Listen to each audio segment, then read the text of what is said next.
Hi, this is Paul, and this is Rough Draft for Sunday, where I walk through the current version of my Sunday sermon. Today is Good Friday, so it feels a little weird walking through Easter today, but that's the way it is. It'll probably be a little strange for some of you listening to it on Saturday instead of Easter Sunday. You can always wait and listen to it on Sunday, I suppose. On the heels of a pandemic, the world is caught once again thinking about nuclear war. Just today in the news, Russia threatens nuclear escalation in the Balkans if Sweden and Finland join NATO. The European Union and the nations of Europe are sort of in a rush to line up with NATO as protection against Russia, watching the Ukraine get destroyed city by city, town by town, despite their fierce resistance.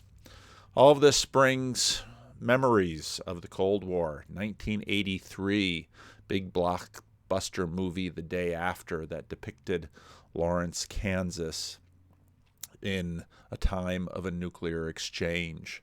Some of us can hear, not me, some of us in Living Stones can remember where they were during the Cuban Missile Crisis, which was just before I was born. Did the pandemic end, or did other anxieties displace it? A month later, after the Ukraine war, many of us have sort of settled back in, and we're thinking about gas prices and inflation, and sort of a return to normal life unless we catch the news and there's another little bump in the worry about nuclear war. We have our health, we have our finances, gas prices, inflation, housing costs, relationships, jobs, hobbies, interests, politics to think about. And so we busy ourselves with the things of this world. But what do we mean by the world? It's just sort of a vague, conceptualized universal. Some videos that I haven't had a chance to get to yet in terms of commentary.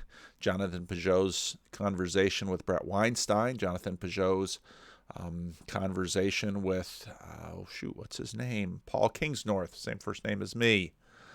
Human beings have backed themselves into a corner. The world is in danger, as in some superhero movie. Environmental collapse, nuclear war, human-created novel viruses, economic collapse, population collapse. It seems that we are pessimistic about our ability to navigate much into the future, even if, in the mind of Brett Weinstein, our genes are trying to get there, with or without us, whatever us is. Now, none of this is new. In 1948, now some 74 years ago, C.S. Lewis wrote Living in an Atomic Age. And there's no end to the fact that we live with the bomb, and even worse now, normally. Just after the Cold War and things subsided didn't mean that all of those nuclear weapons went away. The Ukraine gave up their nuclear weapons that were on their soil when the Soviet Union collapsed, gave them away for security guarantees from Russia. Didn't prove to work out so well.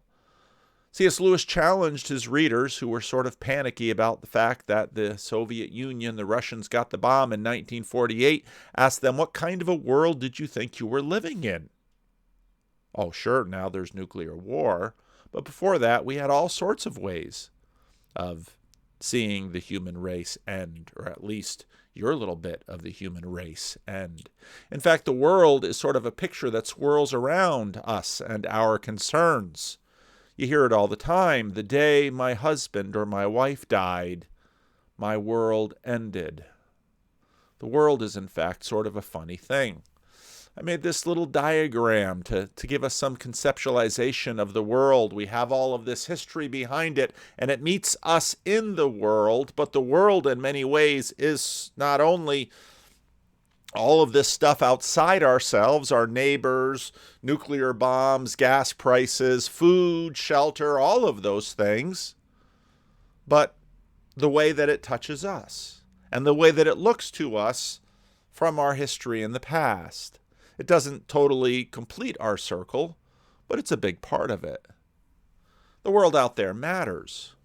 whether you're trying to drink that world away or live in some state of drug-induced bliss, none of us look at that and say, oh, that's the way a human being should live. We don't see being lost in a chemical dream, blur, high, buzz, numbness as being what we're made for. The guy in the picture here, probably 20 years ago now, we've had homeless people in and around Livingstone's for as long as I've been here. Came into my office one day with a can of beer, put it down on this table that's holding my computer and the camera right now. Plopped down his can of beer and said to me, looking straight in my eyes, "My life is in that can. I live to drink." He knew he was trapped by it.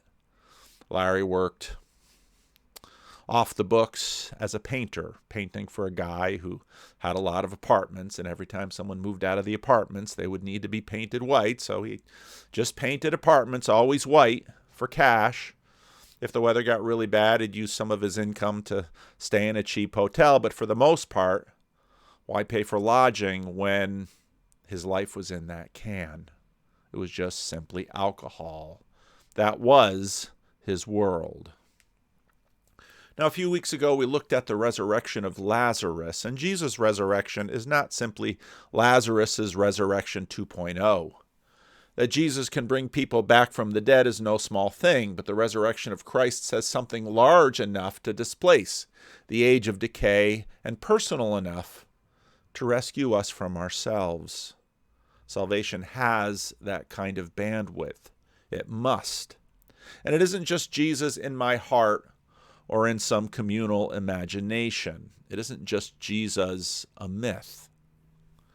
Early on the first day of the week, while it was still dark, Mary Magdalene went to the tomb and saw that the stone had been removed from the entrance. So she came running to Simon Peter and the other disciple, the one Jesus loved, and said, "They have taken the Lord out of the tomb, and we don't know where they have put him."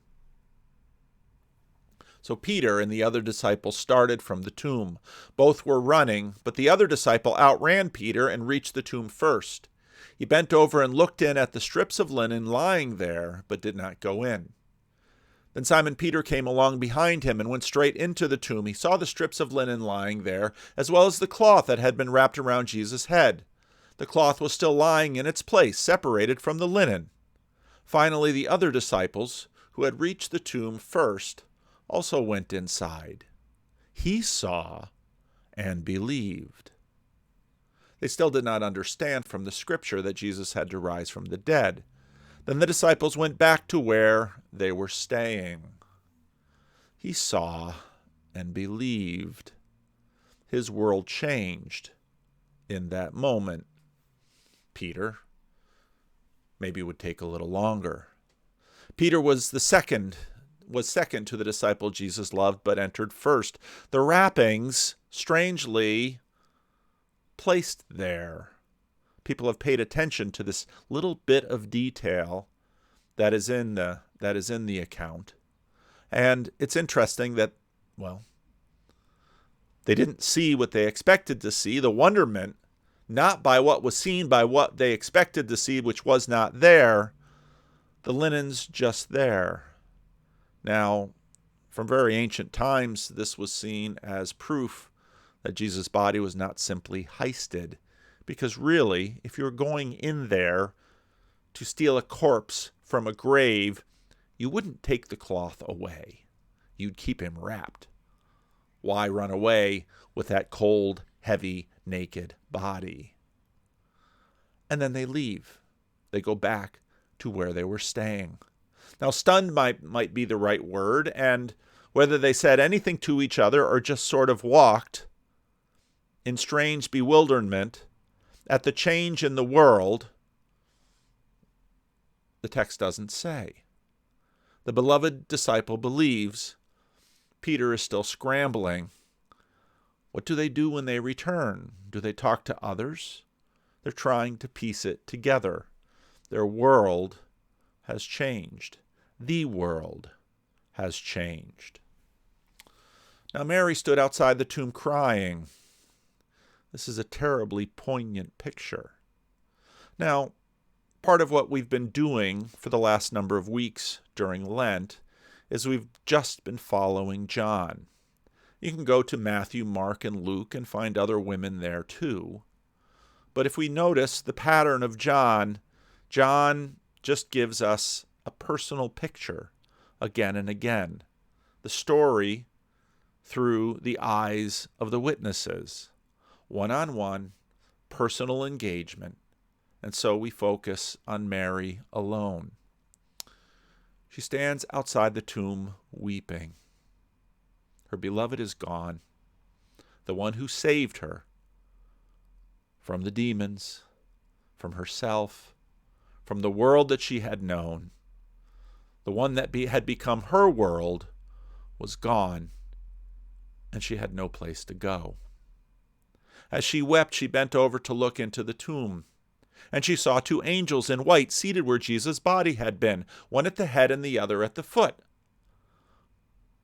Those angels weren't there a few minutes ago. They're there for her. They're there for her. The world is like that. The world is big and full of things, cars that make too much noise outside my office in Florin Road, nuclear weapons, interest rates, dogs and cats, boys and girls, very deep-throated stereos. The focus is on her, and her world has been torn apart. And there are now two angels sitting where Jesus lay.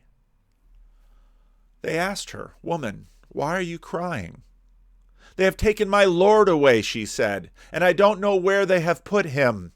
If she can't have him, maybe just his body will be a thin substitute." Now, usually when angels show up in the Bible, people hit the floor. They lose their stuff. They're so disturbing, so powerful, so glorious, so troubling, so disruptive. But Mary has already been disrupted. She has already been disturbed. Her love drives her to a singular focus. Not even the presence of angels can distract her from her grief over separation from her and the one she loves. The angels minister to her, sort of like the angel ministered to Elijah when he was in terror from Jezebel's words. The angels cared not only about the world out there, but her world and her. At this, she turned around and saw Jesus standing there, but she did not realize that it was Jesus. He asked her, "Woman, why are you crying? Who is it you are looking for?" Notice that Jesus picks up the conversation from the angels, just like he does in many ways in the Bible. He picks up the conversation from the angels and he goes straight to her and her world. Thinking he was the gardener, she said, "Sir, if you have carried him away, tell me where you have put him and I will get him." Jesus said to her, "Mary." She turned towards him and cried out in Aramaic, "Rabboni," my teacher. That's what she called him. She's together. Her world is changed. It is somehow made whole, more complete, and different. The shepherd calls the sheep by their names. He gives them names. Her world instantly snaps into shape. Something is put right. Jesus said, "Do not hold on to me, for I have not yet ascended to the Father. Go instead to my brothers and tell them, I am ascending to my Father and your Father, to my God and your God." This is a strange passage. The word is simply touched, but it has a lot of different connotations. It can mean cling, hold. Perhaps Mary right now wants to wield Jesus to put her world back together, and she cannot. And the reason she cannot is strange as well. I have not yet ascended. Well, If you ascend, Jesus, then how can I wield you? How can I cling to you? How can I hold you? And the implication here is no, you will hold me. You will cling to me. I will be with you when I have ascended. You can't right now because I'm still here, which very much connects what Jesus said. I am leaving so that one may come to you and you'll need him. In some ways, even more than the way that they needed Jesus, because he's been with them for 3 years and they still haven't got it. They will get it when the Paraclete comes. How will we hold, touch, cling once you, Jesus, are ascended? That seems to be the point. He says, I am ascending.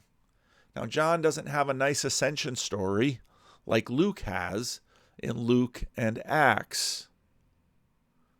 But it seems to be here. He is already in the process of ascending. It is on the way. To my Father and your Father. To my God and your God. The world has changed. Jesus hasn't talked this way before. Now it's different. Something has changed. Something has happened. And everything is different. Even if, for Mary, it is restored from his death. Her, there, our relationship, our world with the Father has been changed by the crucifixion, resurrection, and ascension.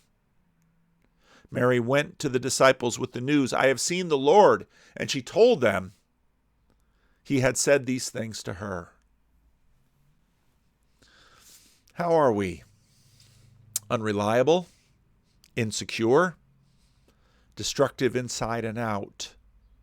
Well, they're out there in the big world of nuclear missiles and diplomacy and wars in Ukraine, or maybe inside with our battles with our own private demons and our attempts to escape, to self-medicate, to alleviate, to grow beyond the boredom.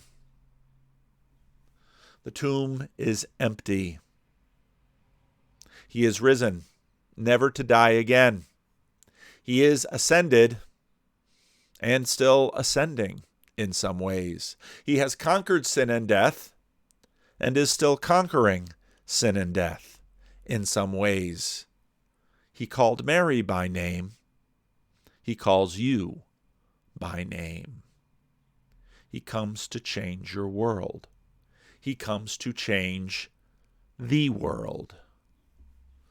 How do you see the world? How you see the world will greatly be impacted by the habits and commitments that form you and that you give your attention to. How real is the ascended and the resurrected Christ to you? You can fill your life with worries of war and gas prices. These things will come and go. At some point, the world, big and small, shall end. It's the whole world that he governs, both the inside world and the outside world. He is seated at the right hand of the Father and will come to judge the living and the dead. The turbulence inside and out won't stop until he comes and he stops it. Mary, Rabboni. What will you do to be ready for that ending of the world? The ending of the world that comes to us and it comes to all. What will you do? Will you hear your name? Amen.